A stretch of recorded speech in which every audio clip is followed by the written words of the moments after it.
الحمد لله رب العالمين والصلاة والسلام على سيد الأنبياء والمرسلين نبينا محمد وعلى آله وأصحابه أجمعين أما بعد أعوذ بالله السميع العليم من الشيطان الرجيم بسم الله الرحمن الرحيم لقد نصركم الله في مواطن كثيرة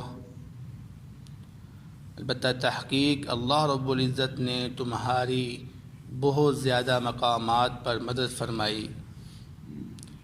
وَيَوْمَ حُنَيْنٍ إِذْ أَعْجَبَتْكُمْ كَثْرَتُكُمْ، اور حنین کے دن جب کہ تم کثرت میں تھے اور تم نے عجب کیا، فَلَمْ تُغْنِ عَنْكُمْ شَيْئًا، تمہیں کسی چیز نے فائدہ نہیں دیا۔ وَضَاقَتْ عَلَيْكُمُ الْأَرْضُ بِمَا رَحُبَتْ، اور تم پر زمین تنگ کر دی گئی بوجہ اس کے کہ وہ ایک وسعت حاصل کرتی تھی۔ ثُمَّ وَلَّيْتُمْ مُدْبِرِينَ، پھر تم پیٹھ پھیر کر بھاگ گئے۔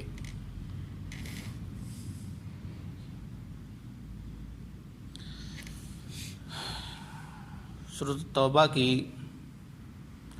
آیت نمبر 25 آپ کے سامنے تلاوت کی گئی ہے۔ اس آیت مبارکہ میں اللہ رب العزت اپنے کچھ انعامات کا ذکر فرما رہے ہیں،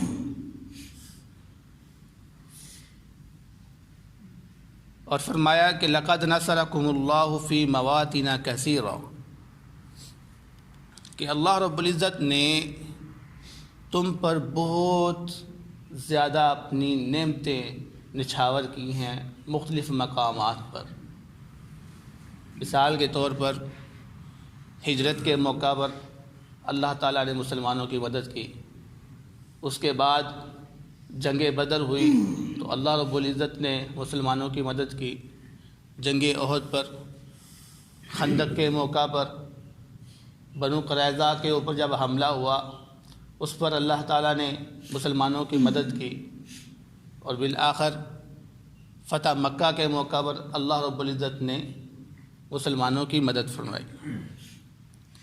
تو یہ مختلف مقامات ہیں جس پر اللہ رب العزت نے آسمان سے اپنی طرف سے مدد نازل فرمائی۔ اور آگے فرمایا وَيَوْمَ حُنَيْنٍ، اور خاص طور پر حنین کے دن اللہ رب العزت نے آپ کے اوپر مدد فرمائی۔ وہ حنین کا دن کہ جس دن تم اپنی کثرت پر فخر کر رہے تھے کہ آج ہماری تعداد بہت زیادہ ہے۔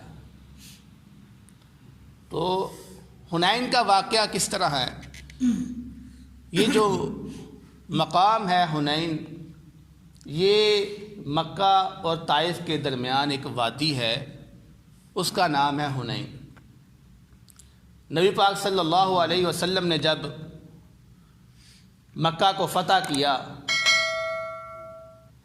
تو آپ جانتے ہیں مکہ 8 ہجری میں فتح ہوا تھا، رمضان کے مہینہ میں۔ رمضان کے مہینے کے تقریباً 1 مہینے کے بعد یا 1 مہینے کی مدت تک بعض علماء نے مفسرین نے 20 دن کا ذکر کیا ہے، اور بعض نے اس سے کم کا ذکر کیا ہے۔ تقریباً 1 مہینے کے بعد یعنی رمضان میں مکہ فتح ہوا، اور شوال کے مہینے میں یہ غزوہ جو اپنا واقعہ ہوا۔ نبی پاک صلی اللہ علیہ وسلم کو خبر ملی کہ حنین والے یعنی قبیلہ بنو حوازن اور قبیلہ ثقیف یہ طائف کی طرف آباد تھے، اور یہ مسلمانوں کے اوپر حملہ کرنا چاہ رہے تھے۔ تو نبی پاک صلی اللہ علیہ وسلم نے سوچا اس سے پہلے وہ ہمارے پاس آئے ہم ان پر جا کے حملہ کرتے ہیں۔ چنانچہ آپ مکہ سے جیسے ہی فارغ ہوئے تو آپ نے اپنا رخ ان قبیلوں کی طرف کر لیا، اور اس غزوہ کے اندر نبی پاک صلی اللہ علیہ وسلم کے ساتھ جو لشکر تھا وہ 12,000 کی تعداد میں تھا۔ اس سے پہلے جتنے بھی مارکے جتنے بھی غزوات آپ صلی اللہ علیہ وسلم نے کیے، کبھی مسلمانوں کی تعداد 12,000 تک نہیں پہنچی تھی۔ ایون مکہ کو فتح کرنے کے لیے بھی مسلمانوں کی جو تعداد تھی وہ 10,000 تھی، لیکن فتح کرنے کے بعد مکہ سے جو مسلمان ہوئے ان کی 2,000 تعداد مزید لشکر میں شامل ہوگی، جس کی وجہ سے اس کی تعداد 12,000 ہوگی۔ تو جب یہ لشکر ان قبیلے کی طرف جا رہا تھا تو لوگوں نے کہا کہ آج ہمیں کون مغلوب کرے گا، جبکہ ہماری تعداد آج بہت زیادہ ہے، یعنی اس سے پہلے ہماری کبھی اتنی تعداد نہیں ہوئی، لیکن آج ہماری الحمدللہ تعداد اتنی زیادہ ہے، ہمیں کون مغلوب کرے گا۔ تو اللہ رب العزت کو یہ جملہ پسند نہیں آیا۔ کیا ہے اس جملے میں؟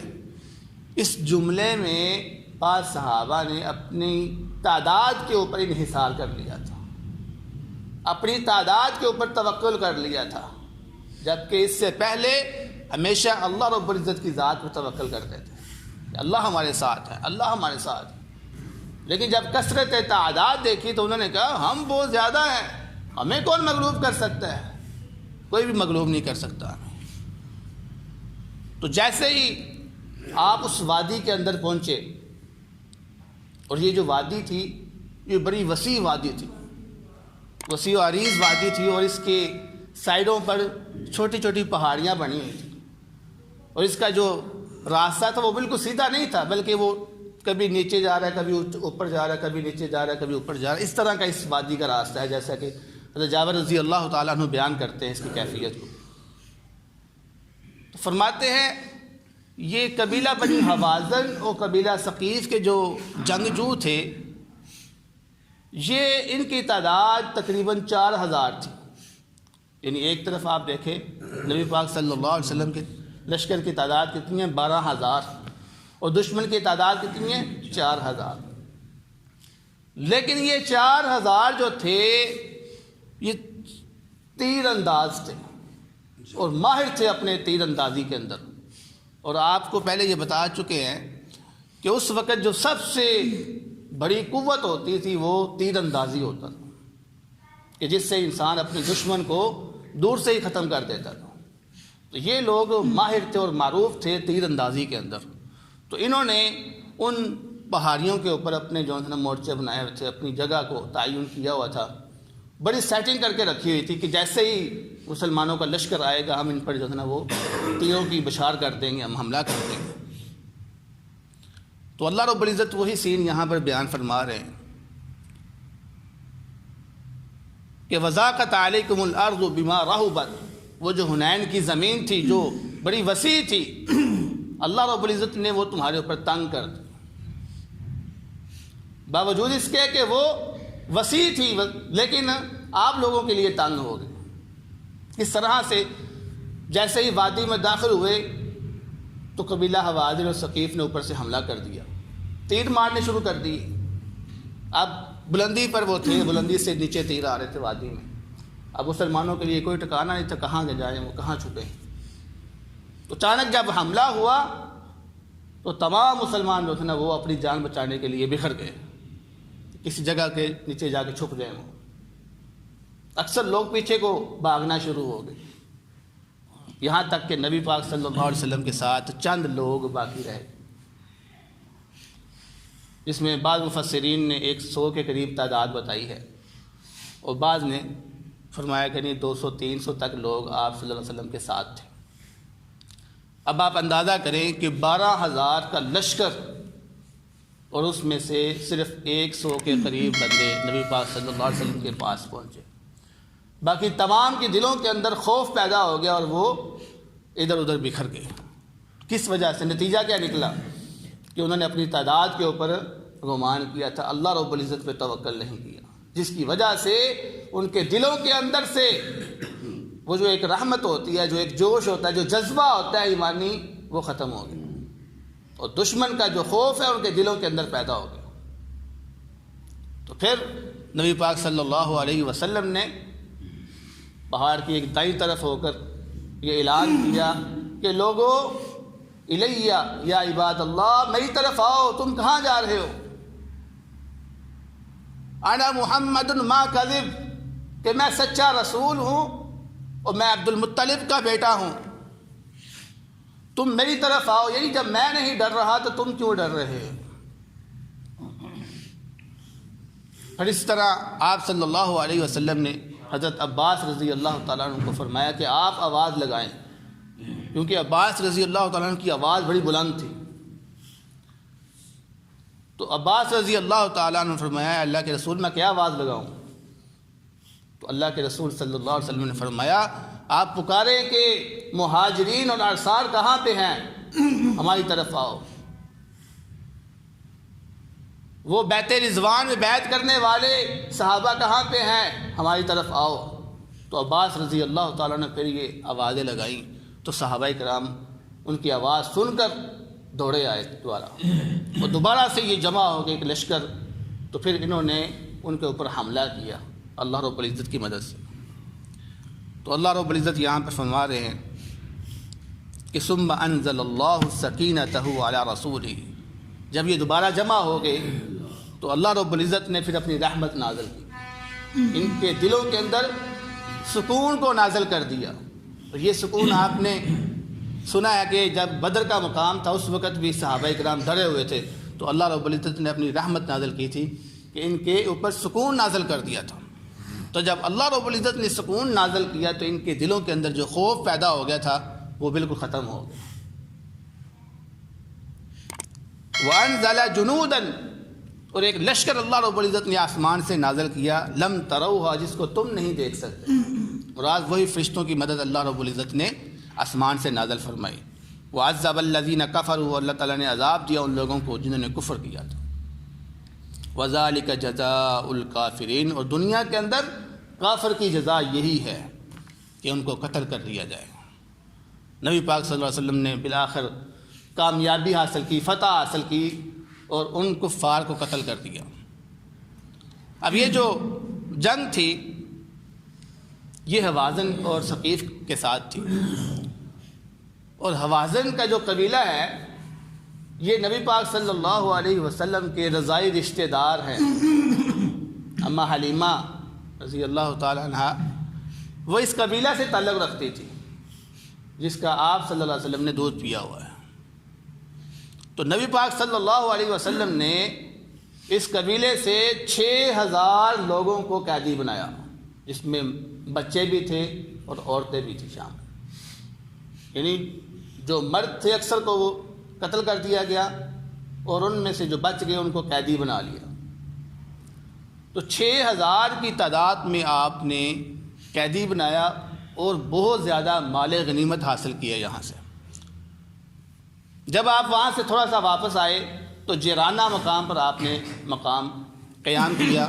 جیرانہ یہ جگہ ہے جو طائف کے قریب میقات ہے، جہاں پر لوگ حج کرنے کے لیے احرام باندھتے ہیں۔